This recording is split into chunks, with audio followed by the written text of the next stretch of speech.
Hello guys, कैसे हैं आप लोग। Welcome back. चलिए बेसिक्स ऑफ अकाउंट सीरीज को आगे बढ़ाते हैं। तो लास्ट पार्ट में मैंने आपको कुछ होमवर्क दिया था, ठीक है। फटाफट पहले देख लेते हैं कि मैंने अकाउंट्स के नाम दिए थे और आपको पहचानना था कि ट्रेडिशनल अप्रोच के हिसाब से रियल पर्सनल नॉमिनल है या, और आपको मॉडर्न अप्रोच से भी देखना था कि एसेट लाइबिलिटी इनकम एक्सपेंस या इक्विटी क्या है। चलो एक एक करके स्टार्ट करते हैं। बोलो। सबसे पहला है बैंक अकाउंट, ठीक है। बैंक अकाउंट, बैंक्स जो होती हैं टिपिकली वो कंपनीज होती हैं, कॉर्पोरेट स्ट्रक्चर में होती हैं, तो वो आर्टिफिशियल लीगल पर्सन होती है। ऑन पेपर वो पर्सन होती है, ठीक है। आर्टिफिशियल है क्योंकि आप लीगल प्रोसेस से उसको अस्तित्व में ला रहे हो, कंपनीज एक्ट में रजिस्टर करके आप उसको ला रहे हो, ठीक है। तो बैंक अकाउंट जो होता है वो होता है personal account, artificial legal person. और आप मॉडर्न अप्रोच से देखोगे तो बैंक टॉप टिपिकली क्या होता है, बैंक में हमारा बैलेंस होता है। नॉर्मल बैंक में हमेशा हमारा पैसा पड़ा रहता है, बैंक बैलेंस जिसको आप कहते हो। तो बैंक बैलेंस क्या होता है, एसेट। आए ख्याल में। फिर है डेटर्स।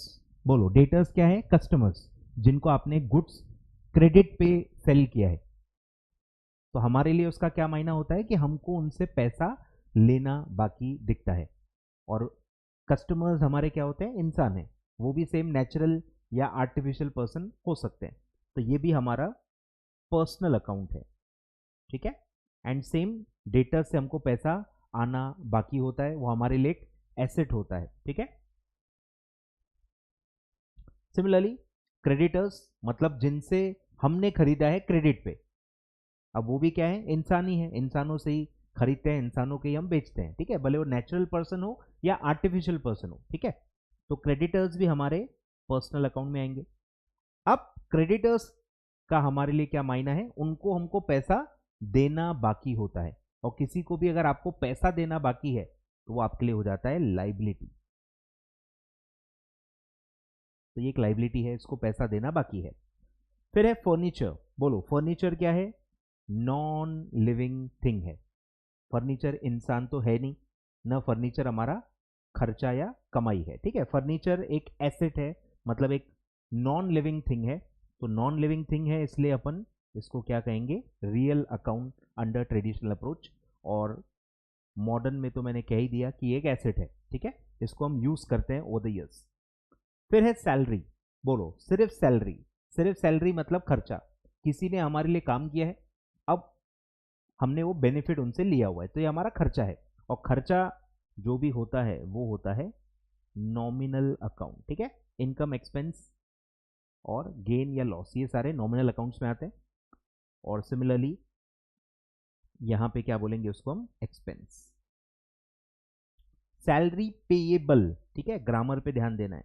क्या जुड़ गया, पेएबल मतलब ये एम्प्लॉई का अकाउंट है। सैलरी पेएबल मतलब लिखा सैलरी पेएबल है, पर आपको पता होना चाहिए कि किसको पेएबल है, कोई ना कोई एम्प्लॉई होगा। मतलब ये क्या है, रिप्रेजेंटेशनल पर्सनल अकाउंट है। किसी को रिप्रेजेंट कर रहा है, कोई इंसान को रिप्रेजेंट कर रहा है जो कि एक एम्प्लॉई है, ठीक है। तो ये हमारे लिए क्या है, पर्सनल अकाउंट है, रिप्रेजेंटेशनल पर्सनल अकाउंट, ठीक है। और क्योंकि इसको पैसा देना बाकी है तो ये हमारे लिए क्या होगा, लाइबिलिटी। क्लियर है। फिर है लॉस बाय फायर। नाम में मीनिंग है कि एक लॉस है। लॉस कौन से टाइप के अकाउंट होते हैं, नॉमिनल अकाउंट। और यहां पे लिखा ही हुआ है तो एक्सपेंस ऑब्लिक लॉस, ठीक है। ये कैटेगरी में कैटेगराइज होगा अंडर मॉडर्न अप्रोच। फिर है इक्विपमेंट। इक्विपमेंट मतलब क्या होता है, ये भी एक नॉन लिविंग थिंग है जो आपने खरीदी है और आप उसको यूज करते हो, मतलब ये भी एक एसेट है, नॉन लिविंग एसेट है। तो ये हमारे रियल अकाउंट में कैटेगराइज होगा। और ट्रेडिशनल अपना मॉडर्न अप्रोच में इसको हम एसेट में कैटेगराइज करेंगे। आगे बढ़ते हैं। फिर है सेल्स अकाउंट। चलिए आगे बढ़ते हैं। फिर है सेल्स अकाउंट। बोलो, सेल्स क्या है, सिर्फ सेल्स, ठीक है, मतलब आपकी कमाई है, आपने कुछ बेचा है और उससे आपकी कमाई हुई है, तो ये एक इनकम है, ठीक है। इनकम है मतलब ये नॉमिनल अकाउंट में कैटेगराइज होगा और यहां पे हम उसको कहेंगे इनकम। और लास्ट है बैंक ओवरड्राफ्ट, ठीक है। बैंक के आगे क्या लग गया, ओवरड्राफ्ट मतलब आपने ज्यादा पैसा उठाया हुआ है, ये एक टेम्पररी फैसिलिटी होती है जो बैंक आपको देता है। करंट अकाउंट होल्डर्स को एक फैसिलिटी दी जाती है कि एक लिमिट तक आप ज़्यादा पैसा विड्रॉ कर सकते हो। मतलब एक्चुअली ये एक लोन है, बैंक को आपको पैसा देना बाकी है। सिर्फ बैंक बैलेंस कहें तो हमारा पैसा बैंक में जमा है, हमको उनसे लेना बाकी है, वो एक एसेट होता है। लेकिन यहां बैंक ओवरड्राफ्ट है, मतलब बैंक से आपने ज्यादा पैसा ले लिया है, अब वो आपको वापस करना है, तो ये क्या है, लाइबिलिटी। ठीक है, और क्योंकि है तो बैंक ही ना, बैंक से लेना हो या बैंक को देना हो, बैंक तो पर्सनल अकाउंट ही रहेगी। ठीक है, तो ये एक पर्सनल अकाउंट है, मतलब artificial legal person. Logic same है, जो बैंक में था यहां पे भी सेम है। तो जितने भी बैंक के अकाउंट्स होंगे वो सब पर्सनल अकाउंट में ही कैटेगराइज होते हैं अंडर ट्रेडिशनल अप्रोच। ठीक है, आई होप मैक्सिमम आपके राइट गए होंगे। ठीक है, कोई भी अगर आपका गलत गया होगा, और मैंने एक्सप्लेनेशन तो दे ही दिया है, उसके बाद हो सकता है आपका क्लैरिफाई हो गया हो, बट अगर आपका क्लैरिफाई नहीं हो पाया है तो कमेंट बॉक्स में कमेंट करके आप पूछ सकते हो। ठीक है, चलिए, तो ये हो गया कैटेगराइजेशन। अब स्टार्ट करते हैं सर जर्नल एंट्री। सबसे इंपॉर्टेंट चीज जो है, मैं जैसे कि मैं बता चुका हूं, ट्रेडिशनल अप्रोच से मैं पढ़ाने वाला हूं। ठीक है, तो सारे जो मेरे एक्सप्लेनेशन होंगे उसी से होंगे। आप चाहो तो मॉडर्न अप्रोच से भी कर सकते हो, कोई दिक्कत नहीं है। एंट्री सेम आती है और एंट्री से पता नहीं चलता कि आपने क्या सोच के एंट्री पास की है।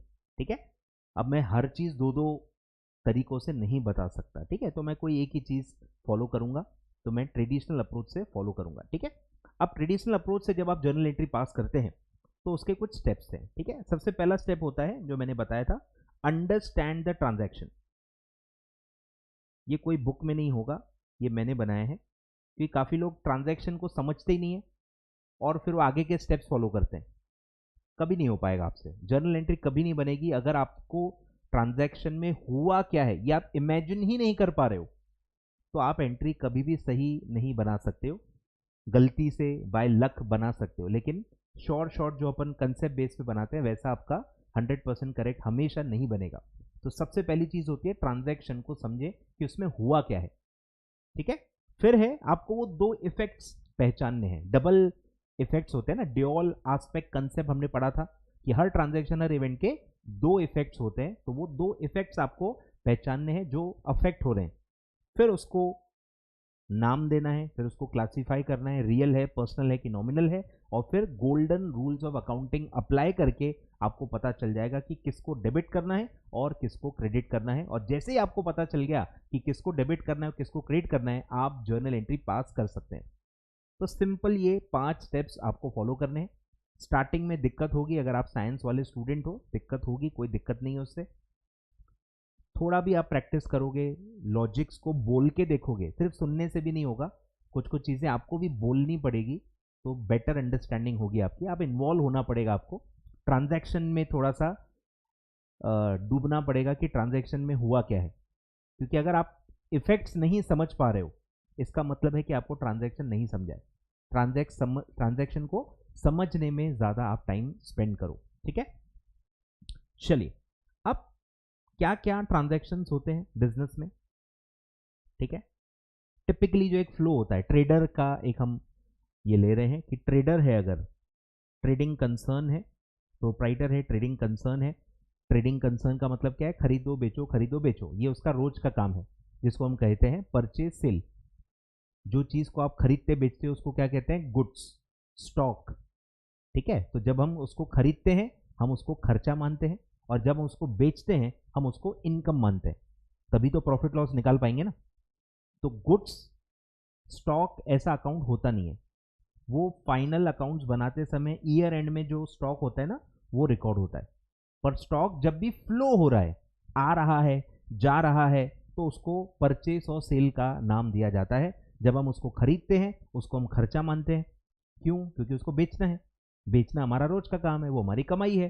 तो अगर बेचना कमाई है तो खरीदना आपका खर्चा होगा, तो ये हमारा काम है, और उसको फिर हम मैच करके प्रॉफिट लॉस निकालते हैं। ठीक है, चलिए, अब मैं एक टिपिकल फ्लो बता रहा हूं आपको कि बिजनेस जब नया स्टार्ट होता है तो क्या एंट्रीज होती हैं। कुछ एंट्रीज स्पेसिफिक हैं कि जो बिजनेस स्टार्ट करते वक्त ही होती हैं, और फिर एक रेगुलर फ्लो चलते रहता है। ठीक है, तो सबसे पहला ट्रांजैक्शन क्या होता है कि बिजनेस में पैसा लाना पड़ता है, पैसा लाए बिना तो कोई चीज होगी नहीं। तो सबसे पहला काम जो होता है वो है पैसा लाना, जिसको हम कहते हैं कैपिटल इंट्रोडक्शन।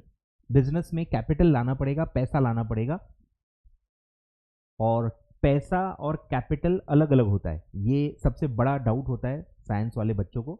पैसा मतलब कैश या बैंक, जो भी बोलो। पैसा मतलब वो एक एक्चुअल चीज है। कैपिटल का मतलब है ओनर, जो इंसान ला रहा है। तो कैपिटल पैसा ऐसा सिनोनिमस वर्ड यूज होते हैं, लेकिन एक्चुअली दोनों अलग अलग होते हैं, ठीक है, ध्यान देना। तो सबसे पहला होता है कि कैपिटल इंट्रोड्यूस्ड बाय, जो भी ओनर होगा उसका, बाय ओनर। अब वो क्या फॉर्म में ला रहा है, उसके फॉर्म्स हो सकते हैं, तरीके हो सकते हैं। सबसे पहला जो नॉर्मल तरीका होता है वो है कैश।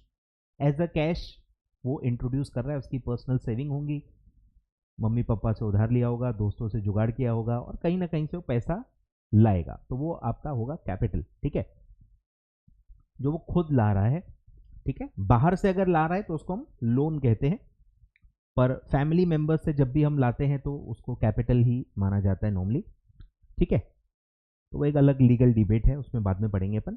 तो वो पैसा ला रहा है, अब वो कहाँ से लाया वो छोड़ दो, वो पैसा बिजनेस में ला रहा है। अब वो अलग अलग फॉर्म में ला सकता है, एक है इन फॉर्म ऑफ कैश। पहला अपन कैश का लेते हैं एग्जाम्पल, ₹10 लाख। 10 लाख की कैश उसके पास थी और उसने बिजनेस को दे दी, ये लो इससे बिजनेस करो, ठीक है।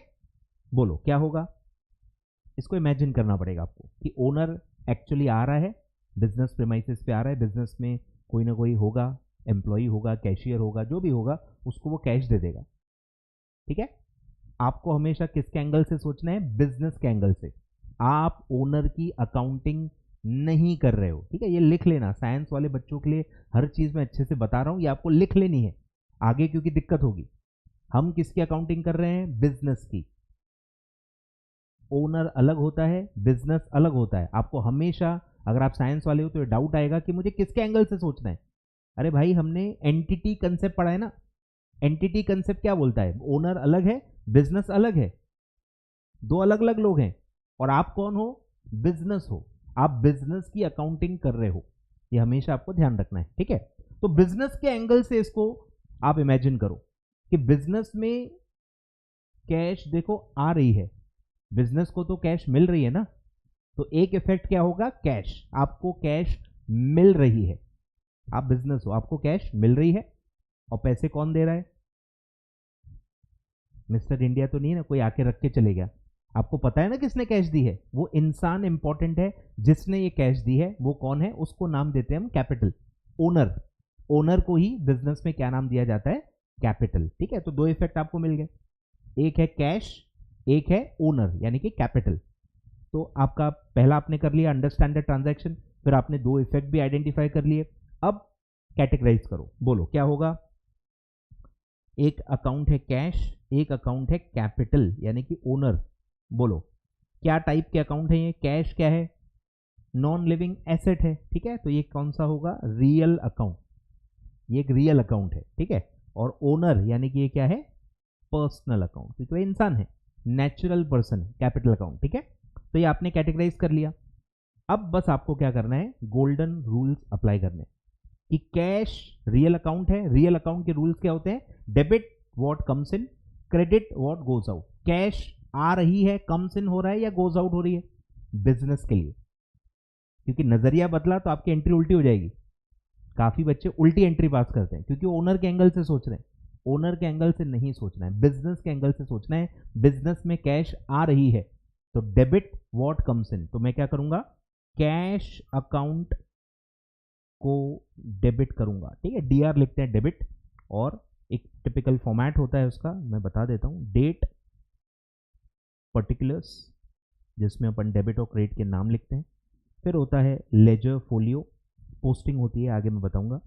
फिर है डेबिट अमाउंट, क्रेडिट अमाउंट, ठीक है। ऐसे कॉलम्स होते हैं, ठीक है। टिपिकल कॉलम है, हर बार नहीं बनाऊंगा, आपको ध्यान देना है, ठीक है। डेट जो भी होगी, तो कैश अकाउंट आपका डेबिट हो गया, डेबिट व्हाट कम्स इन, ठीक है। तो डेबिट वाले अमाउंट में लिखेंगे 10 लाख, ठीक है, 10 लाख रुपीस आ गए। सेकेंड इफेक्ट क्या है, कैपिटल अकाउंट। पर्सनल अकाउंट के रूल्स क्या है, debit the receiver, credit the giver. यहां पे इंसान कौन है, कैपिटल, ओनर। ओनर पैसा दे रहा है या रिसीव कर रहा है, ओनर के एंगल से सोचना है भैया, क्योंकि ओनर का अकाउंट है ना, कैपिटल अकाउंट है, तो वो इस ट्रांजैक्शन में पैसे रिसीव कर रहा है या पैसे दे रहा है, वो दे रहा है, तभी तो हम रिसीव कर रहे हैं ना। समझ में आ रहा है, रिसीव हम कर रहे हैं, वो भी रिसीव करेगा क्या भाई, दो ऑपोजिट ट्रांजैक्शंस है ना। हमको पैसा मिल रहा है मतलब वो दे रहा है, बहुत सिंपल है, तो वो पैसे दे रहा है। क्रेडिट द गिवर, तो रूल होगा टू क्रेडिट द गिवर, यानी कि कैपिटल अकाउंट। तो ये लिखने का तरीका है, ठीक है। डेबिट वाला पहले लिखते हैं अपन और डैश मार के DR लिखते हैं, और थोड़ी स्पेस छोड़ के 2 लिख के हम क्रेडिट वाले अकाउंट का नाम लिखते हैं, ठीक है। तो क्रेडिट वाले कॉलम में आएगा 10 लाख रुपीस। और फिर नरेशन लिखते हैं जो स्टार्ट होता है बीइंग से, बीइंग कैपिटल इंट्रोड्यूस्ड, ये ऊपर का पूरा टिपना है, ठीक है, same. Being capital introduced bye owner in the form of cash, या जो भी है, शॉर्ट में भी लिख सकते हैं, कोई दिक्कत नहीं।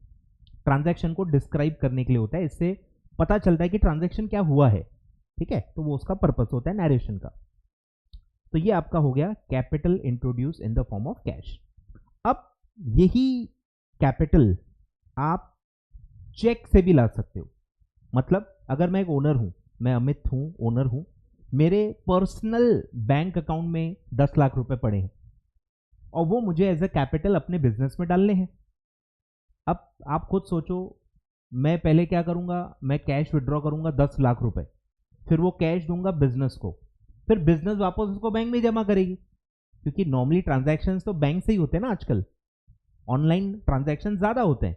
तो जब मुझे पता है कि बिजनेस को भी बैंक में ही पैसा चाहिए, तो मैं फालतू कैश विड्रॉ करूं, फिर कैश दूं, फिर वो कैश जमा करे, कोई मतलब की बात नहीं। डायरेक्ट मैं अपने पर्सनल बैंक अकाउंट से RTGS या चेक दे सकता हूं बिजनेस के बैंक अकाउंट में, तो इसको कहते हैं कैपिटल इंट्रोड्यूस्ड थ्रू बैंक या बाय चेक, जो भी बोलो, ठीक है। तो यही सेम ट्रांजैक्शन है, capital introduce by the owner in the form of cheque, ठीक है, 10 लाख रुपए। तो क्या एंट्री होगी, बोलो बोलो क्या होगी एंट्री,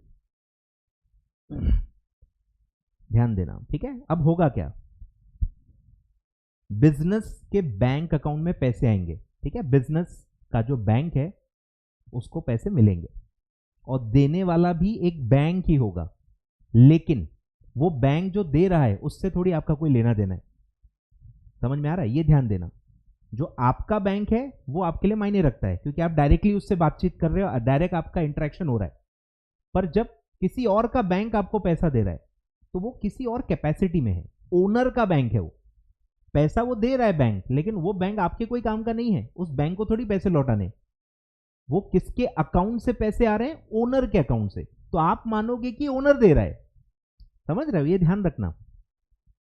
तो दो इफेक्ट क्या होंगे, एक है मेरा बैंक, मेरे बैंक को पैसे मिल रहे हैं मेरे बिहाफ पे, आए ख्याल में। तो एक इफेक्ट है मेरा बैंक, जिसको हम सिर्फ बैंक कहेंगे। सेकेंड इफेक्ट है इंसान जिसने ये पैसे दिए हैं, तो भले किसी बैंक ने ही पैसे दिए हैं पर उसका यहां पे कोई लेना देना नहीं है, ओनर के अकाउंट से वो आए हैं, ओनर दे रहा है, ओनर ने आपको चेक दिया है, तो ओनर आपके लिए मायने रखेगा। पैसा अगर आप आगे चल के लौटाओगे तो ओनर को लौटाओगे, भले बाय चेक ही लौटाओगे या कैसे भी लौटाओगे, बट ओनर यहां पे इंपॉर्टेंट है।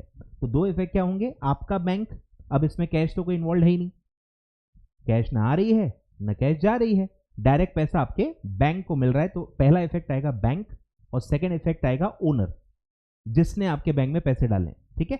तो दो इफेक्ट हो गए, सेम आपको पहले कैटेगराइज करना पड़ेगा।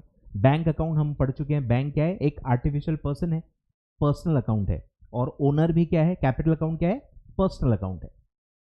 अब रूल अप्लाई करो, गोल्डन रूल, कौन रिसीव कर रहा है और कौन गिवर है।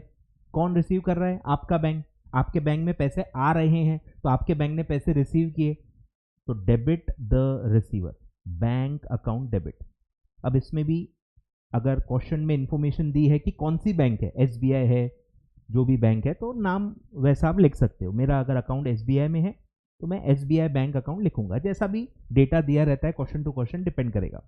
नहीं दिया है नाम तो सिर्फ बैंक अकाउंट भी आप लिख सकते हो। पर्सनल अकाउंट है, डेबिट कर रहे हैं, ठीक है, डेबिट। और bank, sorry, capital account second effect आएगा, और वो पैसा दे रहा है, वो गिवर है, तो वो भी पर्सनल अकाउंट है। क्रेडिट द गिवर, तो capital account credit, credit column में आएगा 10 lakh rupees. Being same capital introduced by cheque. आ रहा है ध्यान में? फ्लो धीरे धीरे ध्यान में आ जाएगा आपको, ठीक है। चलो आगे बढ़े। अब और भी बहुत सारी कॉम्प्लेक्सिटीज होती हैं, पर मैं ऐसा बंदा हूं कि मैं स्टेप बाय स्टेप चलता हूं। मैं स्टेप बाय स्टेप चलता हूं। कोई भी इंस्टीट्यूट भी आप देखोगे स्टेप बाय स्टेप चलती है।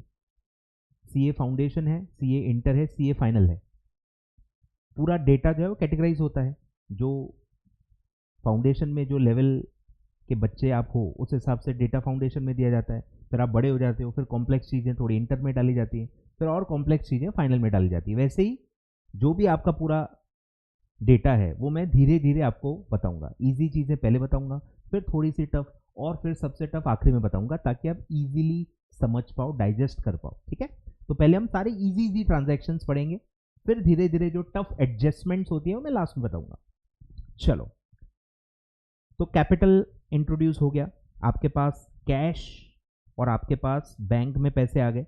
अब इस पैसों का बिजनेस क्या करेगा? बिजनेस स्टार्ट करने के लिए आपको क्या क्या चाहिए? आपको चाहिए एसेट्स। तो इन पैसों से आप एसेट्स परचेज करते हो, फिर आप गुड्स परचेज करते हो, ठीक है। बोलो, सबसे पहले मैं एसेट्स परचेज करता हूं कि सपोज अपन ने कुछ मशीनरी खरीदी, 2 लाख रुपए की मशीनरी खरीदी। बोलो, ट्रांजैक्शन क्या है? मशीनरी परचेस्ड फ्रॉम, कोई पर्सन का नाम ले लो, कंपनी का नाम ले लो जिससे आपने मशीन खरीदी है, ABC, ठीक है, ऑन क्रेडिट। 15 दिन की उधारी आपको दी गई है, आप पैसा अभी नहीं दे रहे हो, पैसा आप 15 दिन के बाद दोगे, ठीक है। तो आपने मशीन खरीदी worth 2 lakh rupees on credit from ABC limited, जो भी बोलो, ठीक है, जिसको आप क्रेडिटर कहते हो, ठीक है।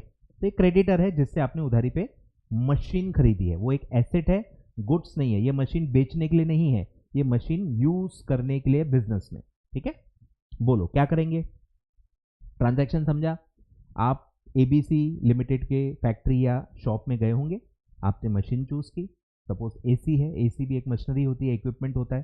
तो आपने AC खरीदी, और AC आपने खरीद के ला ली, AC आपको तुरंत मिल गई। बस इसके पैसे आप बाद में दोगे, अभी पैसे आप नहीं दे रहे हो, ठीक है। कैश का अभी कोई इफेक्ट नहीं है। तो बोलो, 2 इफेक्ट क्या होंगे? एक है कि आप मशीन उठा के लाए हो, तो बिजनेस को मशीन मिल रही है, बिजनेस में मशीन आ रही है, बिजनेस उसका ओनर बन रहा है, तो एक इफेक्ट होगा मशीनरी। और सेकेंड इफेक्ट है वो इंसान जो आपको दे रहा है। ये बात ध्यान रखना, जब भी आपको कोई चीज मिल रही है, सेकेंड इफेक्ट नॉर्मली एक इंसान होता है, क्योंकि इंसान से ही मिलता है या आप इंसान को ही देते हो, ठीक है।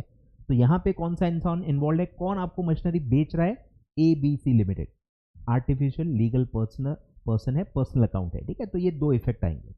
बोलो, अब इसको क्लासिफाई करो। मशीनरी एक एसेट है, नॉन लिविंग थिंग है, तो ये रियल अकाउंट में आएगी, और ये आ रही है, तो क्या करेंगे? डेबिट व्हाट कम्स इन, ठीक है। तो मशीनरी अकाउंट डेबिट, 2 लाख रुपए, और दे कौन रहा है? ABC लिमिटेड, पर्सनल अकाउंट है, और वो मशीन दे रहा है, वो गिवर है इस ट्रांजैक्शन में, तो credit the giver to ABC limited. Narration लिख देना, being machinery purchase on credit from ABC limited. आ रहा है कुछ समझ में? तो आपने मशीनरी खरीद ली है। इसी तरह से आप क्या करोगे? फर्नीचर खरीदोगे, सारे एसेट्स की एंट्री सिमिलर आएगी, ठीक है। बोलो, सपोज हमने फर्नीचर खरीदा, furniture purchased from XYZ limited on credit, ठीक है, 2 लाख रुपीज। बोलो क्या होगा? सेम ट्रांजैक्शन है, सिमिलर ट्रांजैक्शन है, बस एसेट अलग है, इंसान अलग है। कैटेगरी पूरी ट्रांजैक्शन की सेम है, ठीक है। एसेट ही खरीद रहे हैं, किसी इंसान से ही खरीद रहे हैं उधारी में, ठीक है। तो इसमें भी सेम फ्लो होगा। फर्नीचर बिजनेस में आएगा, रियल अकाउंट है, ठीक है, नॉन लिविंग थिंग है, एसेट है तो रियल अकाउंट वो आएगा, नॉन लिविंग थिंग है तो furniture account debit, real account है और आ रहा है बिजनेस में, एसेट आ रहा है, डेबिट व्हाट कम्स इन, और इंसान यहाँ पे फिर से दे रहा है, गिवर है, पर्सनल अकाउंट है, आर्टिफिशियल लीगल पर्सन है, XYZ लिमिटेड कंपनी या कोई भी होगा, पर्सन अकाउंट है, नेचुरल या आर्टिफिशियल पर्सन होगा, पर्सनल अकाउंट है और वो इस ट्रांजैक्शन में गिवर है तो उसको हम क्रेडिट करेंगे to XYZ limited 2 lakh rupees, ठीक है, being furniture purchased on credit from XYZ limited. Clear है क्या? एक और कोई एसेट ले लो, ठीक है, मशीनरी ले ली, फर्नीचर ले लिया, बिल्डिंग ले लो, चलो छोटी सी एक 100 फुट की आपने दुकान ले ली सपोज, तो बिल्डिंग परचेस्ड फ्रॉम, अब ये नेचुरल पर्सन नॉर्मली होता है, from Anwar for 5 lakh rupees, ठीक है, छोटी सी आपने दुकान ले ली अनवर से फॉर 5 लाख रुपीज। बोलो क्या एंट्री होगी?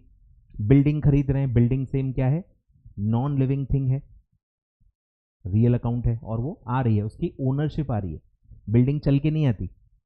काफ़ी लोगों को ये ग्रामर में भी कंफ्यूजन होता है, सर फर्नीचर कम्स इन कैसे होगा, चल के थोड़ी आएगा। तो एसेट्स में क्या आता है, ओनरशिप आती है, आप उसके ओनर बन रहे हो, ओनरशिप आपको मिल रही है तो उसको कम्स इन कहते हैं, ठीक है।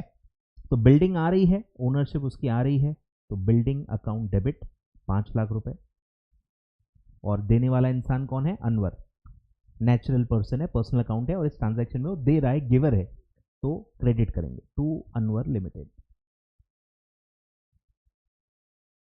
क्लियर है? Being building purchase from Anwar. यहां तक क्लियर है क्या? यहां तक क्लियर है? अब आगे बढ़ते हैं। अब इन सबको पैसे देते हैं, खरीद तो लिया ना, अब पैसे देने पड़ेंगे, तो लाइन से सेम चलते हैं कि ABC को 2 लाख रुपीज पे कर रहे हैं, एक ट्रांजैक्शन हम कैश का ले लेंगे, एक ट्रांजैक्शन हम बैंक का ले लेंगे, दोनों पेमेंट आपको समझ में आ जाएंगे, ठीक है। तो cash paid to ABC limited 2 lakh rupees, ठीक है। मशीनरी के जो 2 लाख रुपए देना बाकी थे वो 2 लाख रुपए आपने दे दिए कैश फॉर्म में। बोलो क्या होगा, दो इफेक्ट क्या होगी, ठीक है, वहां पे दुकान पे गए होंगे उसके और आप उसको कैश दे के आ गए होंगे, तो आपके लिए क्या इफेक्ट होगा, एक है आपकी कैश जा रही है, बिजनेस के लिए क्या इफेक्ट है, बिजनेस की कैश जा रही है, कैश कम हो जाएगी, कैश एक इफेक्ट है। अब जब भी आप कोई चीज दे रहे हो तो इंसान को दोगे, रिसीवर कौन है इस कैश का, ABC लिमिटेड, ठीक है। तो दो इफेक्ट मिल गए आपको, एक है कैश, रियल अकाउंट है, जा रही है, इस ट्रांजैक्शन में वो कैश जा रही है, तो credit what goes out, cash को क्रेडिट करेंगे 2 लाख रुपए से,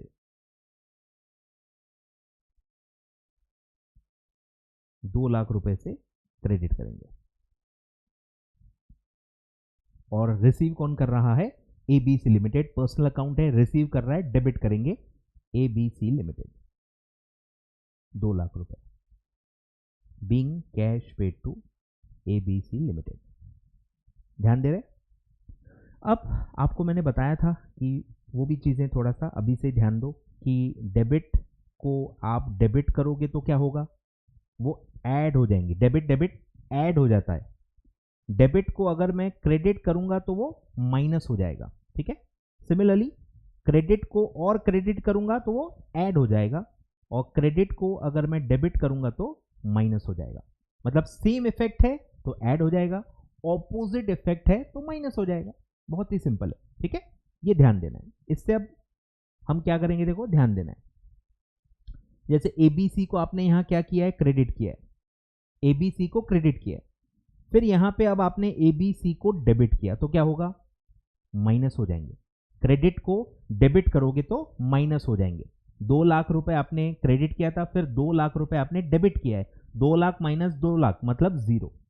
ABC का जो लेजर आप बनाओगे आगे, उसका हिसाब किताब निकालोगे तो ABC का अमाउंट 0 हो जाएगा, क्योंकि आपने 2 लाख से पहले डेबिट किया है, फिर 2 लाख से पहले क्रेडिट किया है, फिर 2 लाख से डेबिट किया है, तो वो माइनस हो जाएगा, 2 लाख माइनस 2 लाख नील हो जाएगा। ठीक है, ये भी आपको इफेक्ट्स पे ध्यान देना है।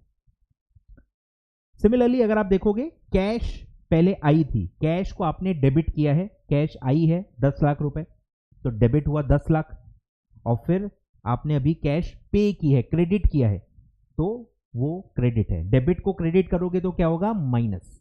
10 लाख लेकिन आया था, डेबिट 10 लाख है, क्रेडिट सिर्फ 2 लाख ही है, तो 10 लाख में से 2 लाख माइनस हो जाएगा, नेट बचेगा 8 लाख रुपए। तो 8 लाख की कैश अभी भी आपके पास पड़ी है, ऐसा वो पता चलेगा। ठीक है, सिमिलरली आगे बढ़ते हैं।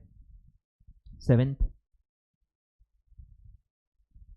XYZ को चेक से पैसे देते हैं। ठीक है, cheque issued to XYZ limited 2 lakh rupees. बोलो, फर्नीचर का पेमेंट हमने चेक से किया है। अब जब भी आप चेक देते हो तो क्या होता क्या है, चेक तो अलग होता है ना भाई। चेक का अपन करते क्या है, आप किसी को चेक दोगे तो वो चेक का करेगा क्या, वो चेक अपने उसका जो भी जहां बैंक होगा वो अपने बैंक में जाके इसको जमा करेगा। चेक को डिपॉजिट किया जाता है आए ख्याल में। तो XYZ का जिस भी बैंक में अकाउंट होगा वो चेक उस अपने बैंक अकाउंट में जमा करेगा। फिर क्या होगा, उसका बैंक आपके बैंक को पूरा वो इंटरनल जो प्रोसेस होता है, कंफर्मेशन होगा, ये होगा वो होगा, फिर सब अगर सही है तो फिर मेरा बैंक उसके बैंक को पैसा दे देगा। मतलब इन इफेक्ट क्या होगा कि मेरा बैंक पैसे देगा, मेरा बैंक पैसे देगा और मिलेगा किसको, उसकी बैंक को। लेकिन उसकी बैंक को, उसकी जो भी थर्ड पार्टीज होती हैं उनके बैंक का कोई मायना नहीं होता। अगर आप किसी इंसान के बैंक को दे रहे हो मतलब आप उसको दे रहे हो, बैंक के थ्रू दे रहे हो। बैंक सिर्फ एक माध्यम है, दे तो उसको रहे हो ना, समझ रहे हो। XYZ की बैंक को थोड़ी पैसा देना बाकी था, XYZ को पैसा देना है ना हमको। तो हमारे लिए हम किसको दे रहे हैं, हम XYZ को दे रहे हैं, बैंकिंग चैनल के थ्रू दे रहे हैं, वो सिर्फ एक जरिया है। ठीक है, तो दो इफेक्ट क्या होंगे, एक है मेरा बैंक मेरे बैंक बैलेंस में से माइनस होगा, मेरा बैंक पैसे दे रहा है, वो एक इफेक्ट है, उसको फर्क पड़ेगा। और सेकंड है XYZ को मैंने ये चेक दिया है, तो XYZ यहां पे रिसीवर है। ठीक है, बोलो, तो मेरा बैंक पर्सनल अकाउंट है, XYZ भी पर्सनल अकाउंट है। मेरा बैंक इस ट्रांजैक्शन में पैसे दे रहा है क्योंकि चेक आपने दिया है, मेरा बैंक पैसे देगा, मतलब वो गिवर है, तो मैं उसको क्या करूंगा, क्रेडिट द गिवर। मेरा बैंक गिवर है, पर्सनल अकाउंट है, क्रेडिट द गिवर। और ये पैसे मिले किसको, मैं किसको मानूंगा कि पैसे मिले हैं, XYZ को। भले उसकी बैंक को मिला है पर वो उसका अकाउंट है ना, तो उसको मिला है, तो वो भी पर्सनल अकाउंट है। XYZ भी आर्टिफिशियल लीगल पर्सन है, पर्सनल अकाउंट है, और वो इस ट्रांजैक्शन में रिसीव कर रहा है, तो XYZ लिमिटेड अकाउंट डेबिट होगा क्योंकि वो रिसीव कर रहा है। ठीक है, 2 lakh rupees. Being check issued, जो भी है पूरा बीइंग के आगे चिपका दो। आ रहा है ध्यान में। तो इसमें भी देखो क्या होगा, XYZ पहले आपने क्रेडिट किया था क्योंकि उसको पैसे देने बाकी थे अपने को, अपन ने उससे खरीदा था, क्रेडिट हुआ 2 लाख से। फिर आपने यहाँ पे उसको डेबिट कर दिया है 2 लाख से, तो 2 लाख माइनस 2 लाख 0, लेन देन खत्म। क्लियर है। और फिर एक और ट्रांजैक्शन देखते हैं कि ये अनवर भैया जो है हमारे, अनवर से बिल्डिंग खरीदी थी, अब अनवर को पैसे दे रहे हैं। ठीक है, बाय चेक ही लेते हैं, कोई दिक्कत नहीं है। बोलो, check issued in favour of Anwar 5 lakh. बोलो, सेम है, लगभग सिमिलर ट्रांजैक्शन है। चेक आप दे रहे हो अनवर को, तो क्या होगा, मेरा बैंक पैसे देगा, मेरे बैंक बैलेंस में से माइनस होगा, तो एक इफेक्ट हो गया, मेरा बैंक जो कि पर्सनल है, जो कि दे रहा है, तो सेम क्रेडिट करेंगे to bank account, 5 lakh credit होगा, मेरा बैंक दे रहा है, क्रेडिट द गिवर। और यहाँ पे रिसीव कौन कर रहा है, अनवर, अनवर को पैसे मिल रहे हैं। अनवर भी पर्सनल अकाउंट है, नेचुरल पर्सन है और रिसीवर है, तो debit the receiver, Anwar account debit 5 lakh. ठीक है, being check issued in favour of Anwar. तो यहाँ पे भी आप देखोगे तो अनवर पहले क्रेडिट हुआ था 5 लाख से, अब आपने उसको डेबिट किया है 5 लाख से, तो 5 लाख माइनस 5 लाख 0, तो अनवर का लेन देन खत्म। क्लियर है क्या। तो ये हमारा पहला एक स्टेप हुआ कि कैपिटल आएगा अलग अलग फॉर्म्स में, कैश या बैंक से पैसे आएंगे, फिर हम उससे पहले एसेट्स खरीदेंगे। ये हमारा पूरा पोर्शन हो गया। अब नेक्स्ट पार्ट में मैं डेली वाले ट्रांजैक्शंस बताऊंगा कि हम गुड्स परचेज करेंगे, हम एम्प्लॉयज़ को सैलरी देंगे, हम जो भी और खर्चे होते हैं, इलेक्ट्रिसिटी का बिल भरेंगे, टेलीफोन का बिल भरेंगे, रिपेयर्स एंड मेंटेनेंस, ये वो सब खर्चे जो भी होते हैं वो सब उसका हम पढ़ेंगे। फिर सेल करेंगे, फिर सेम परचेज करेंगे उधारी में, फिर उसके पैसे देंगे, सेल्स करेंगे उधारी में, फिर उसके पैसे रिसीव करेंगे। ये जो डेली वाले ट्रांजैक्शंस होते हैं वो मैं नेक्स्ट पार्ट में कवर कराऊंगा। और फिर थर्ड और जो आगे पार्ट आएगा उसमें मैं जो साल में एक आध बार जो एडजस्टमेंट एंट्रीज होती हैं वो मैं उसमें आपको बताऊंगा। ऐसे 3 पार्ट्स में हम एंट्रीज को डिवाइड करेंगे, ठीक है। चलिए, तो ये आप लिख लो फटाफट।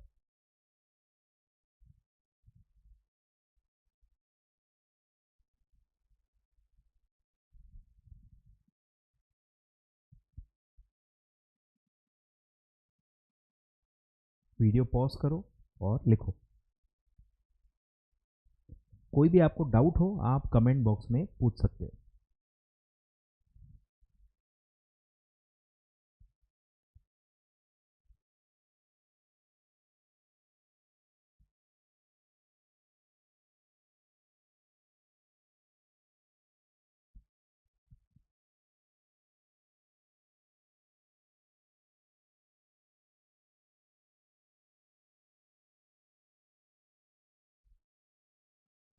चलो ठीक है, आराम से लिखो। नेक्स्ट पार्ट में मैं आगे बढ़ूंगा। Thank you so much.